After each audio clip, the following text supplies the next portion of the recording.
Бул пирамидаларды өз жеринде азыркы эле ушул жергиликтүү адамдардын ата-бабалары салышкан. Теотихуакан шаарын салууда Египеттин таш пирамидаларын салган усталардын таш кескен аспаптары колдонулган эмес. Алардын таш кесүүдө бөтөнчө ыкмалары болгон. Долбоорлоочу архитектор, жумушчу адамдарды башкарган жана жаңы иш орундарын түзүп турган, эң мыкты уюшкан күч түзүмдөрүн ойлоп табышкан. Күн кудайына арналып салынган пирамиданын өзү эле 4 миллиард кил салмакка барат.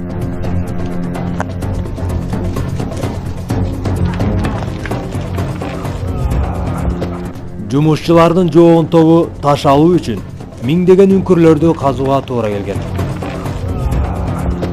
Пирамидага керектүү ташты алуу үчүн алар 8 чарчы чакырым жерди казышкан.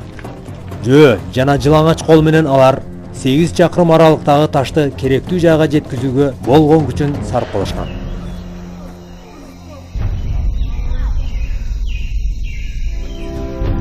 Шаар салынып жаткан кезде мерт болгон жумушчулардын табылган сөөктөрү жана тиштеринин анализин изилдөөдө алардын ден соолугу жакшы болгондугу, ошондой эле жакшы тамактангандыгы тастыкталды.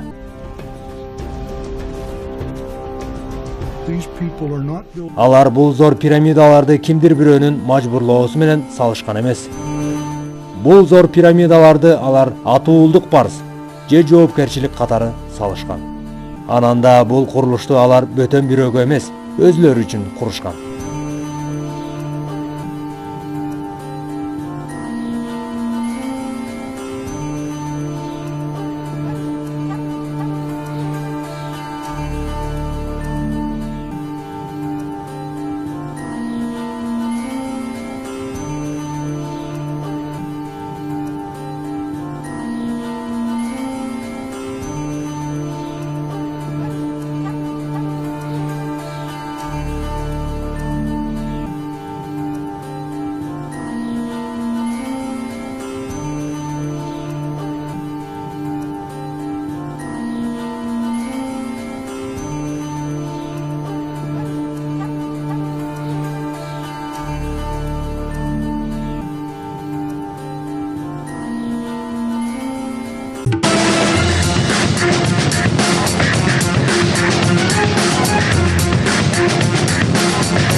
Эгер жумушчулар кул болбосо, анда аларды ким башкарып иштетип турган?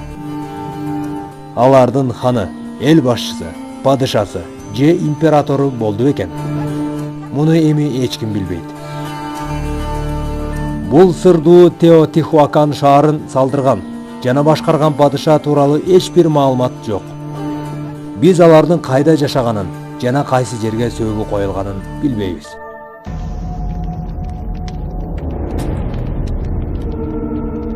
Биз бул шаардын айланасын тыкыр иликтөөгө алганда да Теотихуаканды башкарган бир да падыша тууралуу маалымат таппадык. Балким бул Теотихуакан шаарын башкарган адамдын ысымын ал кезде жарыя кылбоо, ошол кездеги салттык жөрөлгөгө жараша болгон чыгар.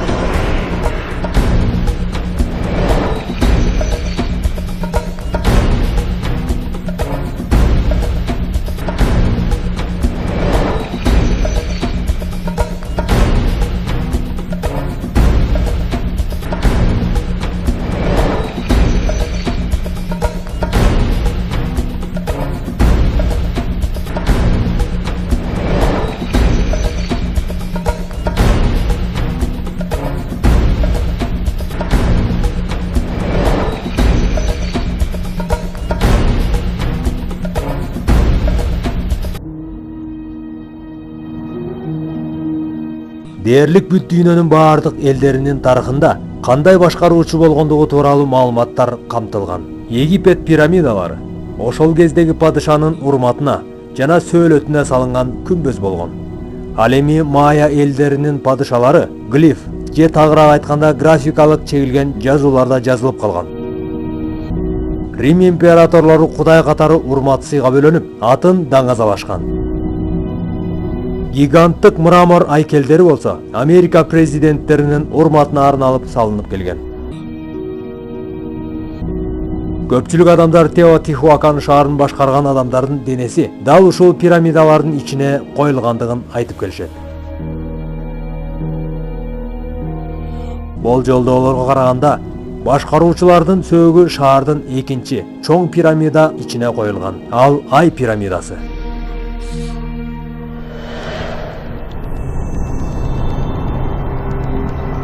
Археолог Сабуро Сугияма байыркы падышалардын сөөгү коюлган жайды табуу үчүн пирамида ичин изилдөөгө алууда.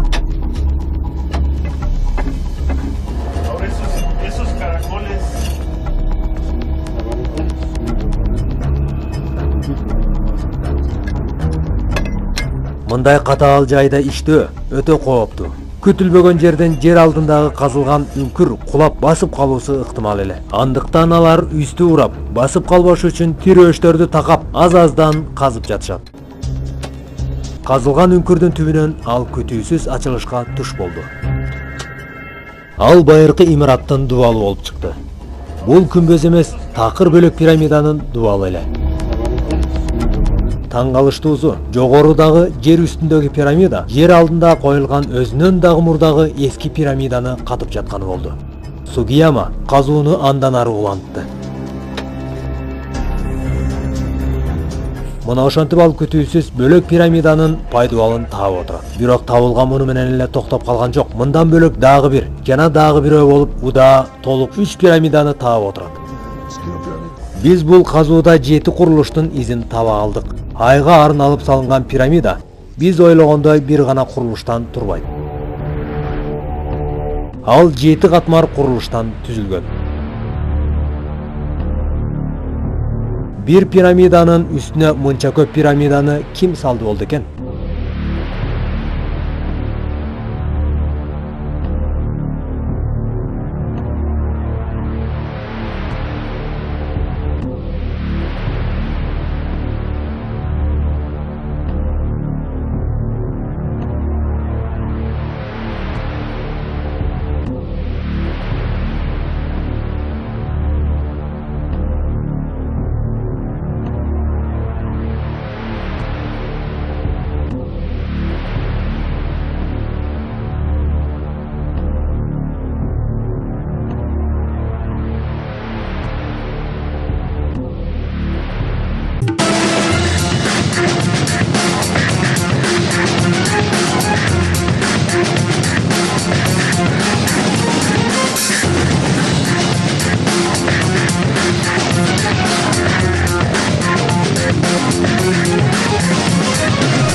Сугияма бул зор курулушту салган элдер үчүн пирамидалар байлыктын жана күч кубаттын урааны болгон деп эсептейт. Айтылгандай, Теотихуакан бүтүндөй Мезоамерика аймагындагы эң өнүккөн шаарлардын алдыңкысы болчу. Андыктан падышалар кең аймактарга ээлик кылуу үчүн өз күч кубатын зор пирамидаларды салуу менен далилдеп, үстөмдүгүн көргөзө алган. Мындай зор долбоордун курулушу өз эле жогорудагы ойду тастыктап турган сый. Ал бул жерлер биздики. Биз бул аймактарга толук кандуу ээлик кылабыз. Биз кудайлардай эле улуу нерселерди жасай алабыз деген ураан менен салынган.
Сугияма күндөрдүн bir күнү падышалык көрүстөндү табаарынан эч бир күмөн санабайт. Анан ал ошондо бул Теотихуаканды кайсы падыша башкаргандыгын билет. Бирок бул жерде табылган буюмдар Теотихуакандын таптакыр башка максатта салынгандыгы тууралуу талаштуу маселени жаратып келүүдө. Жогорку үлгүдө салынган имараттардын өзгөчөлүгү анын купуя сырды ачпастан дале түрү шаар катары айтылып келгендиги кандайдыр бир ачуу чындыктан кабар берип турган сый.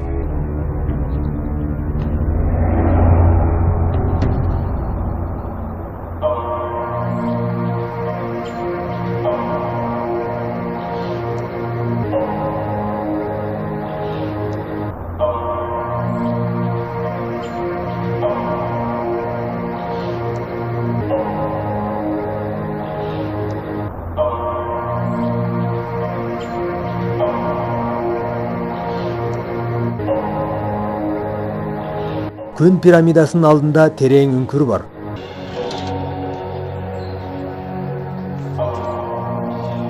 Оозгу тепкичтерди басып өткөн соң, пирамиданын дал ортосун көздөй кеткен 100 метрдей кууш жол бар.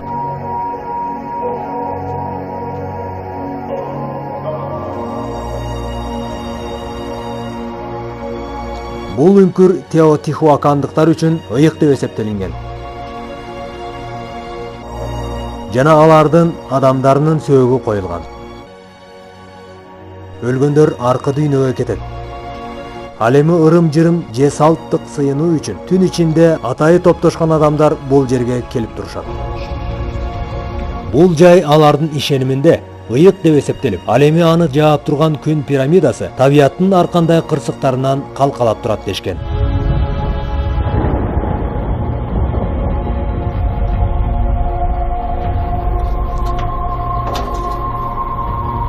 Бирок бул үңкүр менен пирамиданын өз ара шайкеш келиши өтө талаштуу маселени жаратып келүүдө.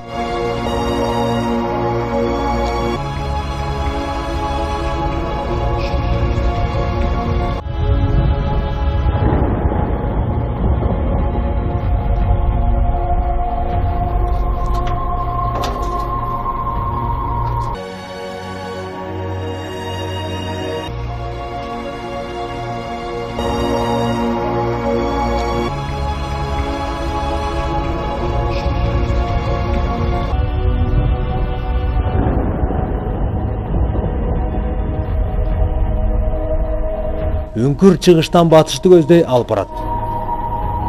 Бул пирамиданын туура жерден орун алганынан кабар берет. Бирок бул шайкештиктер чынында да туура дал келүүчүлүкпү? Же пирамиданын эмнеге курулгандыгынын жандырмагын чечип берүүчү далил катары салынганбы? Пирамиданын алдыңкы бөлүгү жебе сымал түз эле горизонтто жайгашкан кайсы бир жердин көргөзүп турган сый.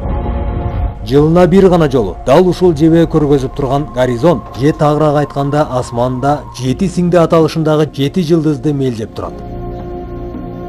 Бул 7 жылдыздын астрономиялык тактыкта белгиге дал келүүсү менен алар айдаган үрөөнүнүн түшүмдүүлүгү кандай болорун билишкен. Түшүмдүн жакшы болуусу өлкөнүн дагы да өнүгө беришине өбөлгө түзмөк. Ал эми түшүм аз болсо ачкачылык өкүм сүрөт.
Шаардын жашоочулары так жана туура жайгашкан жылдыздардын төлгөсүнө көз каранды болушкан.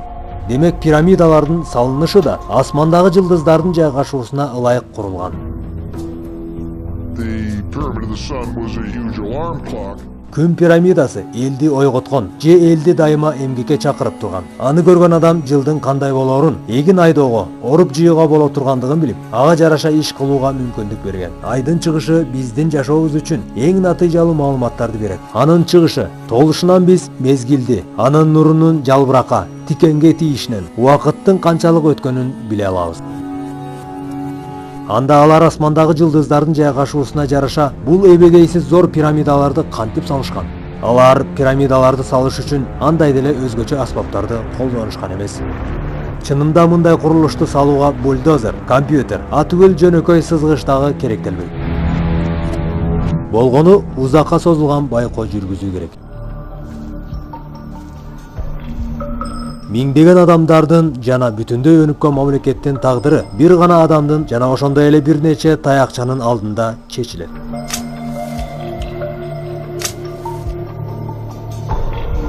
Бул ыкма эң жөнөкөй, шилтем жана туура багытта көз мелжөө менен ишке ашат.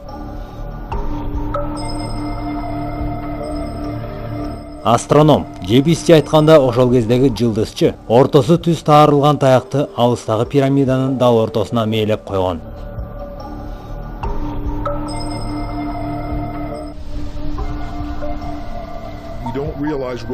Биз куралсыз көз менен караганда мындай нерсеге такыр ишенбейбиз. Болгондо да жылаңач кол, таяк, жип менен эч нерсе кыла албайбыз. Бул жөнөкөй ыкма бүтүндөй шаардын, күн жана жылдыздардын орун алышы менен шайкеш келген учурун аныктоого жардам берет. Көпчүлүк окумуштуулар баса белгилегендей, бул пирамиданын курулган максаты да ушуга багытталган. Асман же аала менен байланышкан шаар. Өлүм пирамидалары. Даректүү тасма National Geographic and Film тарабынан тартылган. Фильмди которгон жана үн коштогон Токтосун Жакыпов. Графикалаган жана монтаждаган Токтосун Жакыпов.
Үңкүр чыгыштан батышты көздөй алып барат. Бул пирамиданын туура жерден орун алганынан кабар берет.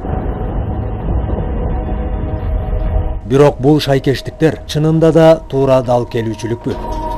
Же пирамиданын эмнеге курулгандыгынын жандырмагын чечип берүүчү далил катары салынганбы? Пирамиданын алдыңкы бөлүгү жебе сымал түз эле горизонтто жайгашкан кайсы бир жердин көргөзүп тургансыйт.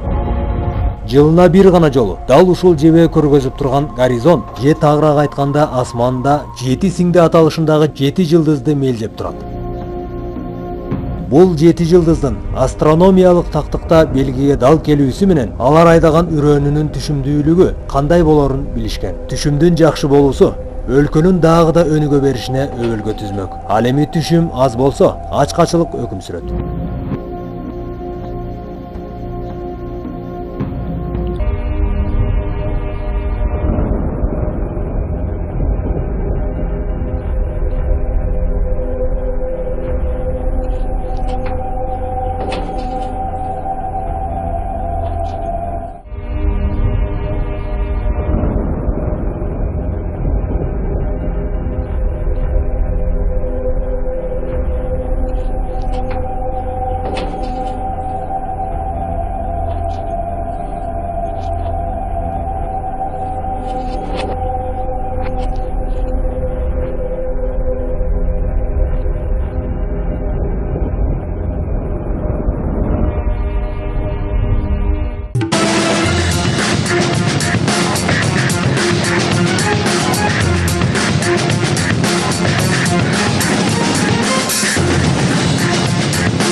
Шаардын жашоочулары так жана туура жайгашкан жылдыздардын төлгөсүнө көз каранды болушкан.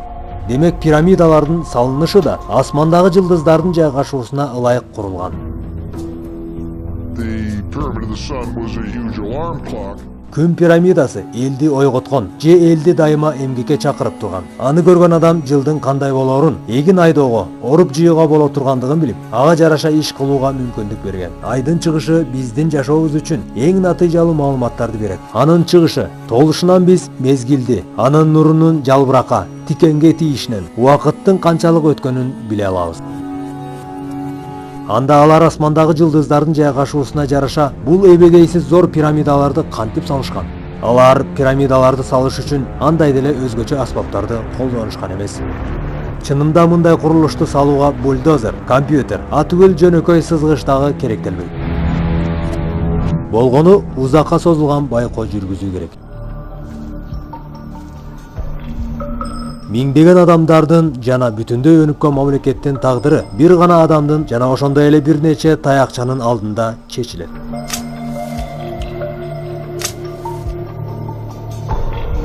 Бул ыкма эң жөнөкөй, шилтем жана туура багытта көз мелжөө менен ишке ашат.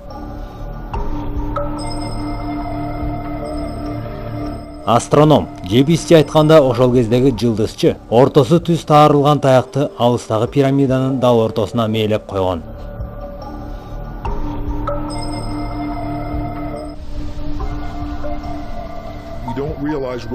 Биз куралсыз көз менен караганда мындай нерсеге такыр ишенбейбиз. Болгондо да жылаңач кол, таяк, жип менен эч нерсе кыла албайбыз.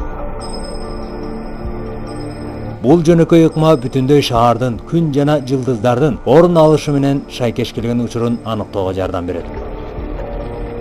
Көпчүлүк окумуштуулар баса белгилегендей, бул пирамиданын курулган максаты да ушуга багытталган. Асман же аала менен байланышкан шаар.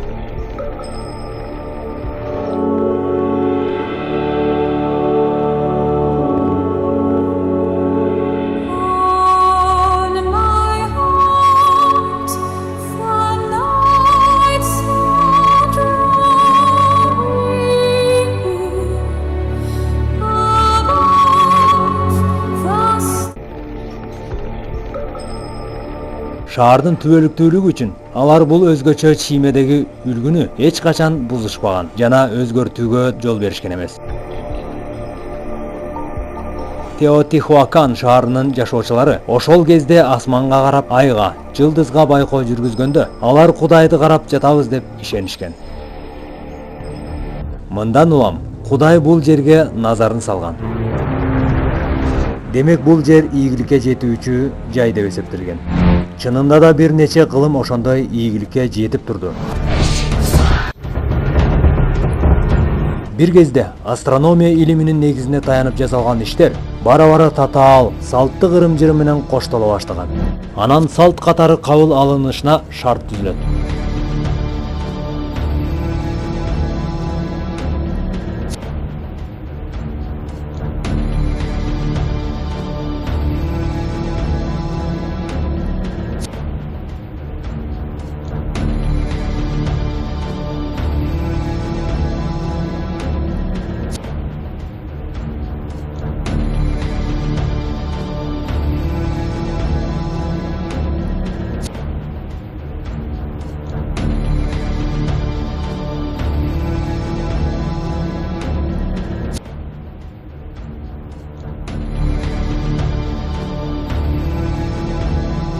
Сыйынуучу бийик пирамиданын төбөсүндөгү имаратта кечилдер Кудайдан жаандын жаашын жана түшүмдүн мол болушун суранышкан.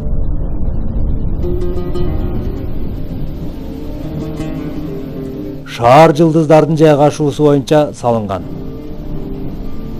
Курмандыксыз ырым-жырымдар өткөн бул шаардын тарыхы чынында да анда жашаган адамдардын ынтымактуулугунан кабар берет. Эгер ошондой деп айтсак, анда теотихуакандыктар Американын башка аймагындагы жашоочуларынан өтө эле айырмаланган деп айтсак болот. Ацтектер жана майялыктар өзлөрүнүн кандуу кудайларына сыйынып келишкен. Анда алар үрөөн жана суудан да ашык курмандыкка барышкан. Алар адамдарды курмандыкка чалып, кан төгүшкөн. Анда булардан Теотихуакан жашоочулары чындап эле айырмаланып турушканбы?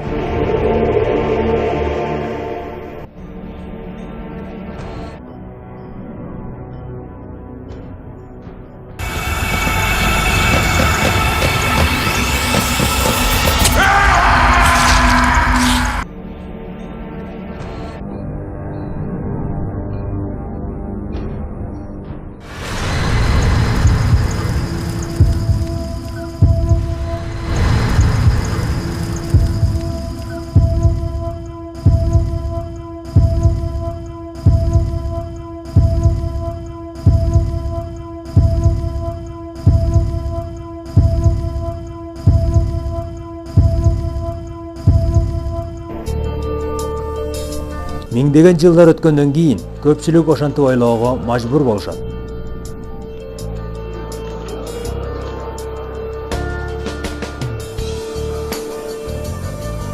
Андан бери жүздөгөн жылдар өтсө да, жаздын күнү дүйнө жүзүнүн ар кай жеринен келишкен адамдар бул жайга сыйынып келишти. Көпчүлүк пирамиданы жогорку күчкө ээ экендигине ынанып, оорусуна даба издеген адамдар байма-бай катташкан. Эгер Теотихуакан шаары тынчтыктын жана ынтымактын үлгүсү катары салынган болсо, анда ал өзгөчөлүк пирамиданын өзүндө жана катардагы азыркы шаардын жашоочуларынын жөнөкөй үйлөрүнөн байкалат.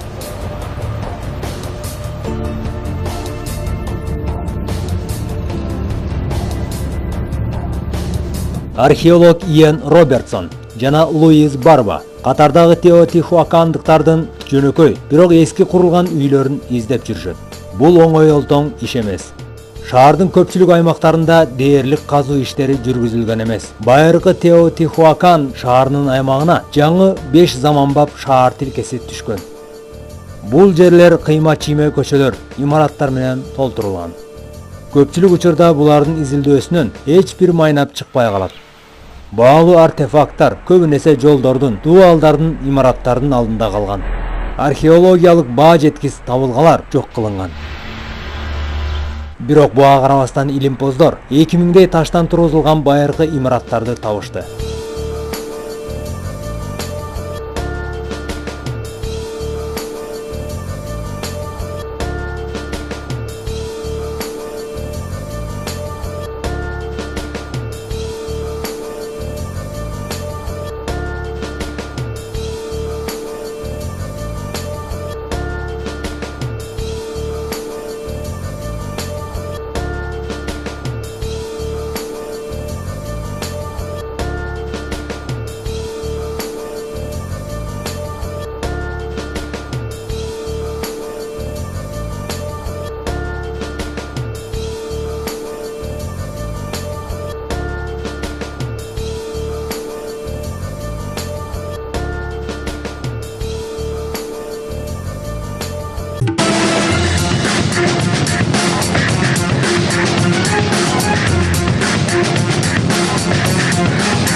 Бул жай байыркы пирамиданы салган жумушчулардын жашаган үйү болгон.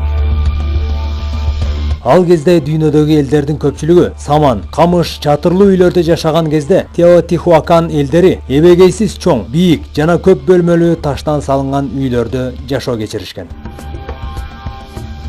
Бөлмөлөр бир гана көпөстөр үчүн эмес, анда баары бирдей жашоого укугу болгон.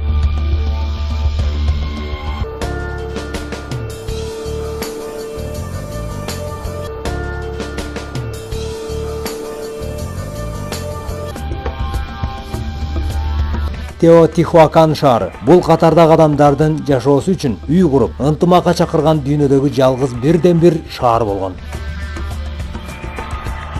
Бул чакан үй бүлө жашаган үйдүн ашканасы көрүнөт. Балким мында бир канча үй бүлө чогуу жашаган чыгар. Биздин болжол мына ушундай.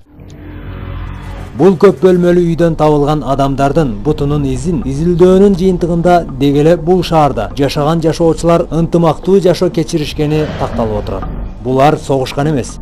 Бир кезде бул дубалдардын бети бүтүндөй фрескалар, тагыраак айтканда жан жаныбарлардын сүрөттөрүнө жык толгон эле.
Ошентсе да сакталып калган сүрөттөрүнүн сыныгынан көп маалымат алууга болот. Бул кабыландын кебин кийген адам. Башында куш канаттары тагылган. Ал тизелеп отуруп алып, басып баратат. Кооз сүрөттөр экен. Колунда болсо аңчылыкка колдонуучу мүйүз куралы бар. Сиздер көрүп тургандай ал түз эле пирамиданы көздөй баратат. Бул жер абдан кооз тартылган. Куш канаттары жана фрескалар менен коштолуп көркүнө чыккан. Ал кезде дал ушундай салттык жөрөлгө болсо керек. Мындан сырткары чыр чатактын жана өлтүрүлгөн адамдын сүрөттөрү да кезиген.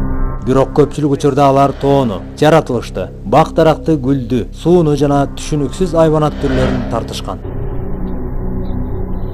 Алар шаарды болуп көрбөгөндөй өнүктүрүү менен Теотихуакан атына затын жараштыра алыштыбы? Бул эми белгисиз бойдон калды.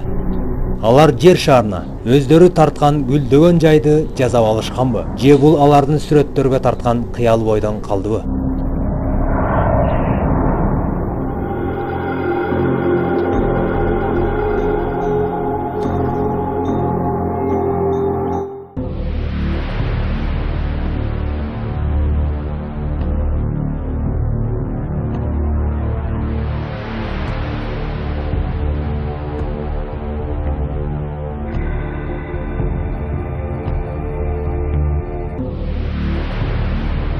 Азыркы Теотихуакандын те байыркы тарыхында биз билгенден башка Теотихуакан шаары катылып жатат. Мүмкүн алар ацтектердей, же майя элдериндей мыкаачы болушпаган чыгар. А балким алардын да караңгы, ары кандуу тарыхы бар чыгар.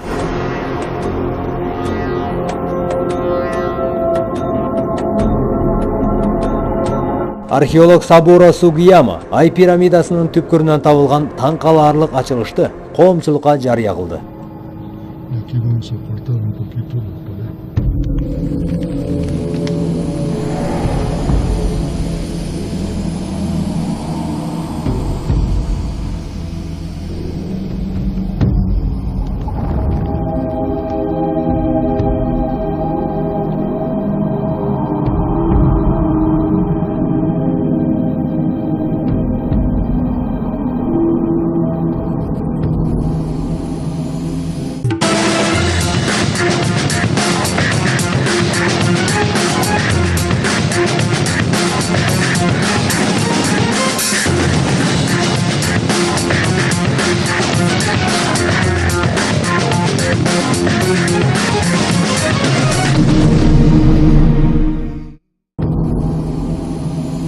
Байыркы адамдардын сөөктөрү.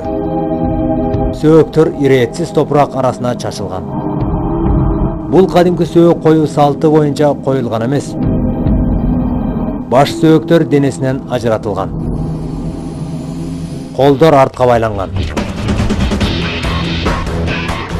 Демек бул жерде караңгы, туңгуюк каптаган коркунучтуу окуя болуп өткөн болуу керек.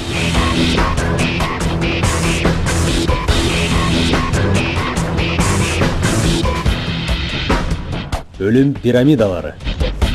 Даректүү тасма National Geographic and Film тарабынан тартылган.